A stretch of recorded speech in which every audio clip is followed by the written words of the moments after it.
예, 여러분 반갑습니다. 오늘도 새벽 돌베개에 오신 성도님들을 주님의 이름으로 환영합니다. 주님께서 주신 또 2주일의 또 두 번째 날인 화요일이 되었는데요. 오늘도 주의 말씀 함께 묵상함으로 또 이 하루도 잘 살아가는 우리 모두가 되기를 바랍니다. 오늘 우리에게 주신 하나님의 말씀은 민수기 25장 6절로 13절까지의 말씀입니다. 제가 매일 성경 순으로 봉독해 드리도록 하겠습니다. 이스라엘 자손이 회막 어귀에서 통곡하고 있을 때에 이스라엘 자손 가운데서 한 남자가 모세와 이스라엘 자손 온 회중이 보는 앞에서 한 미디안 여자를 데리고 집으로 들어갔다. 아론의 손자이자 엘르아살의 아들인 제사장 비느하스가 이것을 보고 회중 가운데서 나와 창을 들고 그 두 남녀를 따라 장막 안으로 들어가 이스라엘 남자와 미디안 여자의 배를 꿰뚫으니 연병이 이스라엘 자손 사이에서 그쳤다. 그러나 그 연병으로 이미 죽은 사람이 24,000명이었다. 주님께서 모세에게 말씀하셨다. 아론의 손자이자 엘르아살의 아들인 제사장 비느하스가 한 일을 보아서 내가 더 이상 이스라엘 자손에게 화를 내지 않겠다. 그는 이스라엘 자손이 나 밖에 다른 신을 섬기는 것을 결코 용납하지 않았다. 그러므로 나는 이스라엘 자손을 홧김에 멸하는 일은 삼갔다. 그러므로 너는 내가 비느하스와 평화의 언약을 맺으려 한다고 말하여라. 그와 그 뒤를 잇는 자손에게 영원한 제사장 직분을 보장하는 언약을 세우겠다. 그는 나 밖에 다른 신을 섬기는 것을 용납하지 않았고 그렇게 함으로써 이스라엘 자손의 죄를 속해 주었기 때문이다. 아멘. 오늘은 민수기 25장의 말씀을 갖고 누구도 장담할 수 없기에 라고 하는 제목으로 함께 하나님 말씀을 나누도록 하겠습니다. 민수기 22장부터 24장까지 이스라엘 민족이 모르는 곳에서 하나님께서 이스라엘을 위해 얼마나 애쓰고 또 수고하시는지를 우리가 지난 며칠 동안 함께 묵상했습니다. 모압 왕 발락의 의도를 쇠하게 하시고 하나님의 뜻을 더욱 분명하게 하시는 것을 우리 모두가 보았죠. 그런데 이런 하나님의 은혜로운 일이 벌어지고 있는 그때에 이스라엘에서는 아이러니하게도 우상을 숭배하는 일이 벌어집니다. 여리고에서 동쪽으로 16km 정도 떨어져 있는 시딤에서 이 일이 벌어져요. 시딤은 이스라엘이 요단강을 건너가기 전에 마지막으로 그들이 진을 치고 자리하고 있는 그런 장소입니다. 그리고 이후에 여리고에 정탐꾼을 보내는 곳이기도 하죠. 그래서 곧 요단강을 건너서 드디어 가나안으로 들어가야 하는 그때입니다. 이제는 광야 생활의 마지막 순간이 되었고 가나안 입성의 바로 코앞이 되었지요. 그런데 바로 그 순간에 하나님은 이방 왕의 모든 의도를 꺾고 이방 점쟁이의 모든 계획을 하나둘 무력화시키시는데 정작 이스라엘은 음행을 저지르고 있어요. 고대 시대의 음행은 우상 숭배와 직접적으로 연결되어 있습니다. 당신은 신전에서 합법적인 음행을 하면서 자신들의 신들을 섬기는 풍속이 있었기 때문이에요.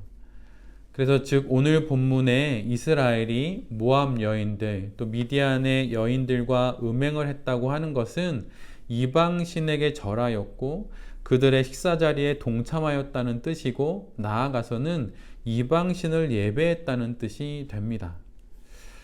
하나님은 이 어이없는 상황에 매우 진노하시고 이스라엘 그 회중 안에 연병이 돌게 하심으로 죄의 책임을 물으십니다. 죄의 지은 사람들이 하나둘 죽어가요. 그러자 이스라엘의 모든 사람들이 회막 어귀에서 통곡을 합니다. 모든 사람들이 하나님 앞에 또다시 죄를 지었고 또 그 죄에 대한 형벌을 받으면서 하나님 앞에 뉘우치는 마음으로 그렇게 회막에 모여서 하나님 앞에 통곡하고 있는 것이죠. 그런데 바로 그때에 더 어이없는 일이 벌어집니다. 시므온 가문의 지도자인 살루의 아들인 시므리가 온 회중이 우는 그 가운데 또 온 회중이 보는 앞에서 미디안의 한 가문의 우두머리의 딸인 고스비와 함께 장막에 들어가게 돼요. 정말 안하무인입니다. 사람들은 통곡하고 있고 사람들이 죽어가고 있는데 이런 일을 벌이는 거예요. 이에 아론의 자손이요 엘르아살의 아들인 비느하스가 그 회중에서 앞으로 나와 창을 들고 그 장막에 들어가서 그 둘을 창으로 찔러 죽이게 됩니다. 그러자 이스라엘을 뒤덮던 2만 4천 명이나 죽이던 연병이 바로 그 자리에서 그치게 돼요. 비느하스의 이 모습, 질투하시는 하나님, 이방신을 섬기는 그 이스라엘을 향해서 질투하시는 그 하나님의 질투를 비느하스가 행하여 보여줌으로 말미암아서 하나님께서 비느하스로 인해 그 연병을 그치게 하십니다. 마치 불뱀과 놋뱀의 사건 속에서 놋뱀을 높이 든 모세로 인해서 그 징벌이 멈추게 되었던 것처럼 또 놋향로를 들었던 아론에 의해서 그 징벌이 하나님의 그 진노가 멈추었던 것처럼 비느하스의 창 앞에서 하나님의 그 진노가 멈추게 됩니다. 그리고 이 비느하스의 모습을 보고 하나님께서 비느하스와 평화의 언약을 맺겠다고, 그리고 비느하스와 그의 자손들이 영원토록 이스라엘의 제사장이 될 것이라고 하는 그 영원한 제사장 직분을 보장해주는 언약을 하나님께서 비느하스와 맺으시게 되지요. 오늘 이스라엘의 모습을 보면 그들은 모압 왕의 저주는 피했지만 모압 여인의 유혹은 피하지 못하는 것을 우리 모두가 보게 됩니다. 그래서 그들은 우상을 숭배하게 되지요. 하나님은 모압 왕 발락과 이방 점쟁인 발람을 막아가면서 이스라엘을 위해 당신의 모든 일을 하시는데 정작 이스라엘은 이 어처구니 없는 일을 벌입니다. 이전에 이스라엘을 가나안 입성의 마지막 순간에 들어가지 못하게 했던 것은 하나님에 대한 불신이었어요. 그런데 또다시 음행을 통해 하나님을 멀리하게 되고 또 이방을 가까이 하는 이 범죄를 이스라엘이 저지르게 됩니다. 40년이라고 하는 그 긴 세월이 지났지만 여전히 이스라엘은 유혹에 넘어갔고 이처럼 약한 모습을 우리에게 또한 보여주고 있어요. 정말 인간이 얼마나 약하고 얼마나 유혹에 잘 넘어가는 존재인지를 40년이 지난 이때에도 또다시 이방신에게 넘어가는, 이방 여인들에게 넘어가는 이스라엘의 모습을 보면서 다시 우리 모두가 확인하게 됩니다. 신앙생활을 40년쯤 하면 이제 안전하다 할 수 있을까요? 근데 그렇지가 않아요. 목회자가 되고 전도사가 되고 목사가 되었으니 괜찮을까요? 그렇지 않습니다. 다음 주에 은퇴를 하는 목회자라면 그러면 오늘쯤이면 안전할 수 있을까요? 여러분 결코 그렇지가 않아요. 40년 꼬박 하나님의 불기둥과 구름기둥으로 인도를 받아도 만나와 메추라기로 하나님의 은혜를 직접 먹어보아도 심지어 하나님의 진노가 눈앞에서 펼쳐지고 있는데도 하나님을 불신하고 하나님을 버리고 음행을 임삼고 우상을 섬기는 것이 바로 인간입니다. 그러기에 늘 깨어 있어야 하는 것이죠. 이 정도면 괜찮다 이렇게 말할 수 있는 사람, 장담할 수 있는 사람은 이 세상에 아무도 없어요. 언제 어디서 우리가 어떻게 넘어질지 알 수가 없습니다. 베드로전서 5장 8절에 이런 말씀이 있어요. 근신하라 깨어라 너희 대적 마귀가 우는 사자같이 두루 다니며 삼킬 자를 찾나니. 마귀가 우는 사자처럼 두루 다니면서 가만히 한 곳에 있는 것이 아니라 두루 이곳저곳을 다니면서 삼킬 자를 찾는다고 하는 것입니다. 그러니 당연히 정신을 바짝 차리고 깨어 있어야 하는 것이죠. 내가 언제 어떻게 우는 사자와 같은 사탄에 의해서, 악마에 의해서 내가 쓰러질지 모르기 때문이에요. 그리고 고린도전서 10장 12절엔 이런 말씀이 있습니다. 그런즉 선줄로 생각하는 자는 넘어질까 조심하라. 나는 아직 서 있다고, 나는 굳건히 서 있다고 그렇게 장담한다면 그는 언제 넘어질지 모르니 조심하라고 하는 거예요. 그런데 고린도전서 10장 12절을 공동 번역에서는 이렇게 번역해 놓고 있습니다.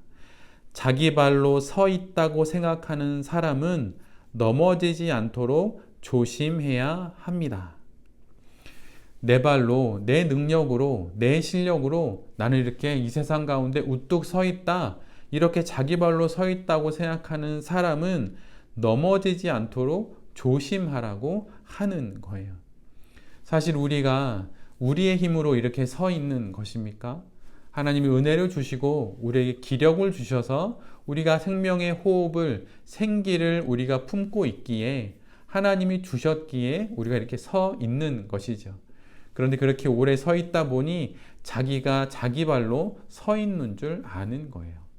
그러기에 자기 발로 서 있다 생각하니 교만하게 되고 그러다가 결국은 넘어지게 되는 것이죠. 선줄로 생각하는 자, 나의 발로 서 있다고 생각하는 자는 넘어지지 않도록 조심해야 합니다. 그런데 이 말이 마치 강박적으로 또는 결벽증처럼 그렇게 안절부절하지 하라는 것이 결코 아니에요. 그런 것이 아니라 자만하지 말고 안하무인으로 그렇게 마치 하나님에 대해서 모든 것을 알고 있고 그렇게 하나님에 대해서 모든 생각과 판단을 내가 다 알고 있는 것처럼 그렇게 살지 말라는 것입니다. 하나님의 계획, 그분의 뜻, 그분의 의도, 이 모든 것을 내가 다 알고 있고 그것을 내가 마치 조절하고 조작할 수 있는 것처럼 여기면서 마음대로 행동하면서 살지 말라는 거예요. 우상을 섬기는 사람들은, 미신을 섬기는 사람들은 자신이 신을 조절하고 또한 조작할 수 있다고 여기죠. 참 어리석고 참으로 미련한 일들이에요. 그런데 성도가 하나님을 향해서 그런 마음을 품는다는 것, 그것도 말이 안 되는 일이죠. 자신의 신앙의 연륜과 이력 또한 직분을 믿고 살아가는 사람은 영적인 내리막길을 브레이크 없이 내려가는 것과 같은 삶을 사는 것입니다. 성도는 자신의 신앙을 믿는 사람이 아니라 하나님을 믿는 사람이에요. 성도는 자신의 신앙의 그 경력, 그 이력을 믿는 사람이 아니라 하나님을 믿는 사람입니다. 그런 하나님을 믿는 자가 어찌 자만할 수 있고 또한 반대로 어떻게 주눅들어서 이 세상의 삶을 살아갈 수 있겠습니까?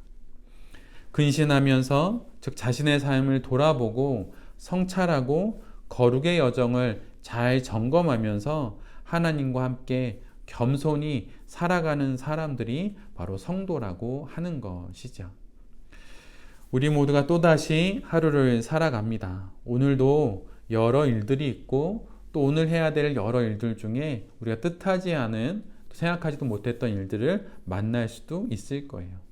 그런데 그 모든 것들 가운데 늘 깨어서 근신하면서 교만이 아닌 겸손으로 불안이 아닌 평안으로 잘 살아가는 우리 모두가 되기를 바랍니다.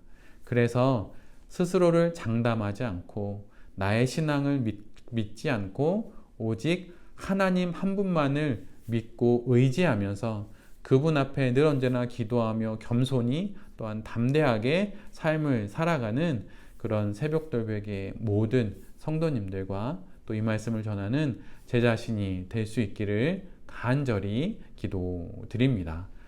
아멘. 제가 기도하도록 하겠습니다. 주님, 장담할 사람이 없습니다. 이 세상 그 누구도 이 정도면 괜찮다 말할 수 있는 사람은 아무도 없습니다. 섰다고 생각될 때 넘어질까 조심하겠습니다. 근신하며 깨어서 밝은 영혼의 눈으로 나의 삶의 모든 것들을 잘 바라보며 또 하나님을 의지하며 살아가는 우리 모두가 되게 하여 주시옵소서. 이 하루도 새롭게 주신 이 화요일의 이 날도 겸손과 평안으로 잘 살아가는 우리 모두가 되게 하여 주시옵소서. 이 모든 말씀 우리 주 예수 그리스도의 이름으로 간절히 기도드립니다. 아멘.